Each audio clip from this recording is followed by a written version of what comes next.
Hello guys. आज हम करने जा रहे हैं चैप्टर अमलगमेशन ऑफ कंपनी। तो चैप्टर स्टार्ट करने से पहले मैं चाहूँगा आप लोग ये समझ लें कि अमलगमेशन होता क्या है।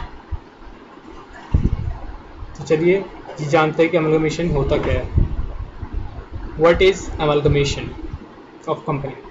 Amalgamation is defined as the combination of one or more companies into a new entity. Simply बोला जाए तो दो कंपनी लिक्विफाइड हो जाती हैं और एक नई कंपनी फॉर्म होती है। तो यही होता है अमलगमेशन ऑफ कंपनीज। दो कंपनी जो एग्जिस्टिंग कंपनी होती हैं वो लिक्विफाइड होके एक नई कंपनी बना लेती हैं। तो यही है अमलगमेशन। चलिए आगे चलते हैं। अमलगमेशन करने के कौन कौन से मेथड होते हैं? अमलगमेशन करने के दो मेथड होते हैं। एक होता है नेट मर्जर और इंटरेस्ट पुलिंग मेथड, और दूसरा होता है net purchase method. Net merger और इंटरेस्ट पुलिंग मेथड, अब आप लोगों को पता कैसे लगेगा कि कौन सा मेथड लगाना है? तो उसके लिए कुछ कंडीशंस देखनी पड़ती हैं। जैसे कि नेट मर्जर मेथड में कौन सी कंडीशंस होती है वो मैं आपको बताता हूँ। Condition number 1, all assets and liabilities taken over on the book value. जो परचेजर कंपनी होगी वो सारे एसेट और लायबिलिटीज को बुक वैल्यू पे ही टेकन ओवर कर लेगी।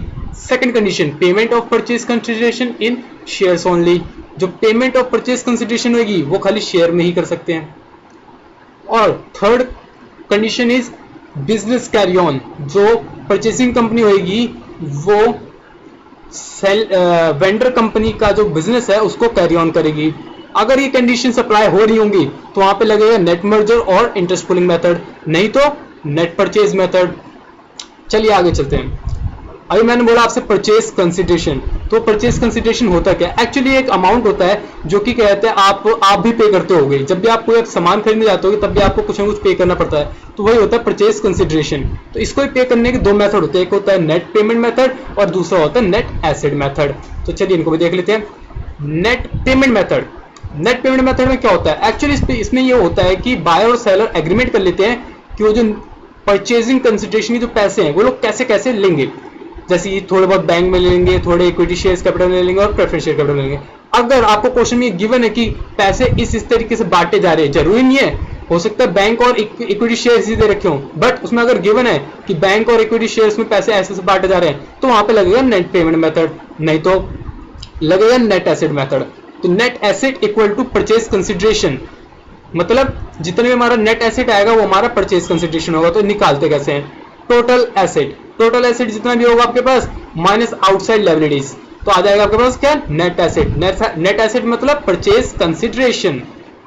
तो अब आउटसाइड लायबिलिटीज की बात हुई है, आउटसाइड लायबिलिटीज की बात हुई है तो हमारे पहले आपने जैसे सुना था मर्जर मेथड एक है और एक है नेट परचेज मेथड। तब देखते हैं मर्जर मेथड में आउटसाइड लायबिलिटी का मतलब क्या होता है। एक्चुअली यही दो चीजें हैं जो कहते हैं मर्जर मेथड और नेट परचेज मेथड को क्या कहते हैं उसको अलग करती हैं। जैसे कि मर्जर मेथड में आउटसाइड लायबिलिटी का मतलब होता है अदर देन कैपिटल, कैपिटल को छोड़ के सारी चीजें हमारे आउटसाइड लायबिलिटी है। बट नेट परचेज मेथड में जब इसी चीज की बात करी जाए तो other than capital, reserve and surplus, इन सबको छोड़ के बाकी सारी चीजें हमारी अदर लायबिलिटीज हैं। तो यही है आउटसाइड लायबिलिटी। जो सी आपको पता चल जाएगी आउटसाइड लायबिलिटी क्या है तो आप यहां पुट करके टोटल एसेट में माइनस करके नेट एसेट निकाल लोगे और वही नेट एसेट का बन जाएगा आपकी परचेज कंसिडरेशन।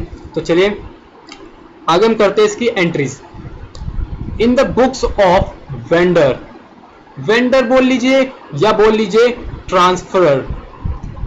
ट्रांसफरर मतलब वो अपना ट्रांसफर कर रहा है, जो कंपनी बेच रहा है वो वेंडर है और ट्रांसफरर भी कह सकते हैं आप उसको। Transfer of asset and liability, देखिए हम सबसे पहले ये करेंगे अपने जो हमारी बैलेंस शीट होगी ना उसको खत्म करेंगे। तो उसमें सबसे पहला काम हमारा क्या है? Transfer of asset and liability. आप एक रियलाइजेशन अकाउंट बना लीजिए, जैसे आप पहले भी ट्वेल्थ में कर चुके हैं। रियलाइजेशन में सारी एसेट्स को ट्रांसफर कर दीजिए और आउटसाइड लायबिलिटी को भी ट्रांसफर कर दीजिए। उसकी एंट्री क्या होगी? एसेट ट्रांसफर करने की realisation account to all asset account और outside liability account to realisation account. ये तो हो गया हमारा एसेट और लायबिलिटीज ट्रांसफर। अब बात आ जाती है कैपिटल, जनरल रिजर्व और सरप्लस, ये कहां जाएंगे दोस्तों? ये होते किसके हैं? इक्विटी शेयर होल्डर्स के, तो उनको दे दीजिए।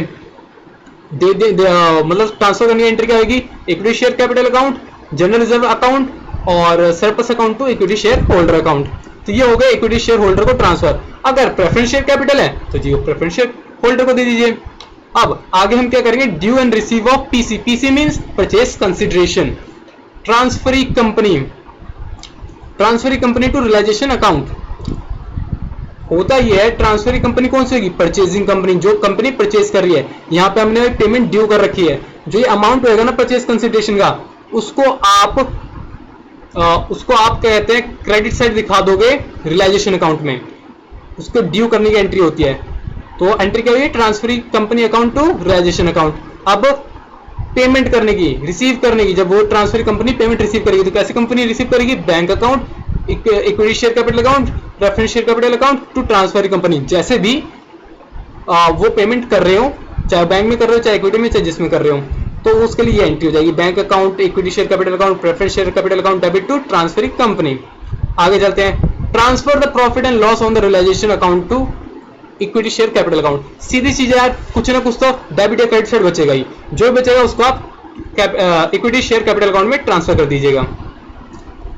अब यहाँ पे हम पेमेंट करेंगे इक्विटी शेयर होल्डर को। इक्विटी शेयर होल्डर को पेमेंट कैसे करेंगे, या तो उसको पैसा दे देंगे, या तो इक्विटी शेयर कैपिटल दे देंगे, या हम दोनों ही दे देंगे। अब in the books of buyer, जो खरीद रहा है, सबसे पहले business consideration account to liquidator of transfer company. कोई ज्यादा भारी टर्म नहीं है, इससे डरिए मत, ये सीधी एंट्री एक है, जैसे बस अमलगमेशन दिखाने की, हाँ भाई अमलगमेशन हो रही है, उसकी एक ये एंट्री है।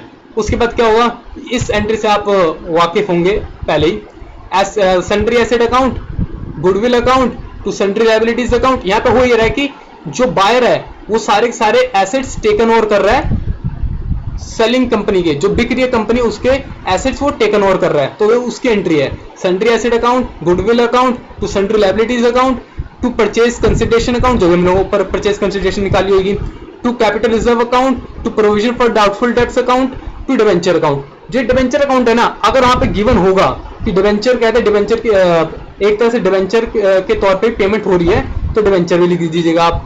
और यहाँ पे जैसे मैंने स्टार लगा रखा है, अगर ये सब to sundry liabilities account, to purchase account, purchase consideration account, to to provision for doubtful debts account, to debenture account लिखने के बाद अगर ऊपर वाली जगह में कम पड़ रहा है, डेबिट साइड कम पड़ रहा है, तो गुडविल आएगा, और क्रेडिट साइड कम पड़ेगा तो कैपिटल रिजर्व अकाउंट आएगा। बट कैपिटल रिजर्व अकाउंट और गुडविल अकाउंट कभी भी एक साथ नहीं आएगा। अगर ऊपर कम पड़े तो गुडविल अकाउंट डाल दीजिए, नीचे कम पड़े तो कैपिटल रिजर्व अकाउंट डाल दीजिए।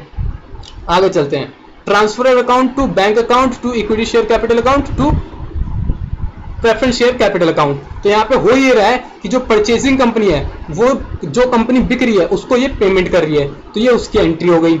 अब देखिए कई बार होता ही है ना कि क्वेश्चन में ये आ जाता है कि डिबेंचर कैसे वो लोग कहते दे रहे हैं, तो काफी एक दो क्वेश्चन देखे मैंने, उसमें थोड़ी सी अलग सी लैंग्वेज यूज करी गई है। जैसे कि ये देखिए, मैं एक स्टेटमेंट बता रहा हूं आपको, the issue of such an amount of 14% debenture of Asha limited.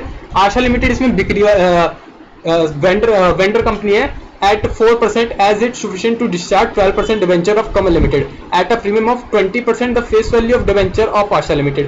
इसमें वो बात ये कह रहा है कि जो कहते हैं पुरानी कंपनी के जो डिबेंचर हैं वो 20% प्रीमियम पे हैं, उनको कहते हैं कैंसिल करने के लिए उसके नई कंपनी के जो डिबेंचर हैं 14% वाले, वो 4% डिस्काउंट पे भी काफी हैं। तो यहाँ पे फेस वैल्यू और प्रीमियम लिख दीजिए पुरानी कंपनी के डिबेंचर के। जैसे पुरानी कंपनी के डिबेंचर में कितना प्रीमियम फेस वैल्यू दे रखी होगी, 500 इंटू 100 कर दीजिए, जितने उनके कहते हैं डिबेंचर हो, तो फेस वैल्यू आ जाएगी, प्लस प्रीमियम जितना क्वेश्चन में गिवन हो, इंटू 100 डिवाइडेड बाय 100 प्लस या माइनस। देखिए प्लस तब होगा जब यहाँ प्रीमियम होगा, माइनस तब होगा जब डिस्काउंट होगा। जब आप ये फॉर्मूला लगा दोगे तो आपके पास आ जाएगा डिबेंचर फेस वैल्यू, वो अमाउंट आप यहाँ पे लिखोगे। तो दोस्तों यहाँ पे हम अपना खत्म करते हैं अमलगमेशन चैप्टर। आशा करता हूं आप लोगों को अच्छी तरह से समझ में आया होगा, और अगर आपको कुछ प्रॉब्लम हो तो आप जरूर कमेंट कीजिएगा, इसको लाइक कीजिए, अगर आपका मन करे सब्सक्राइब भी कर लेना। Thank you for watching this video.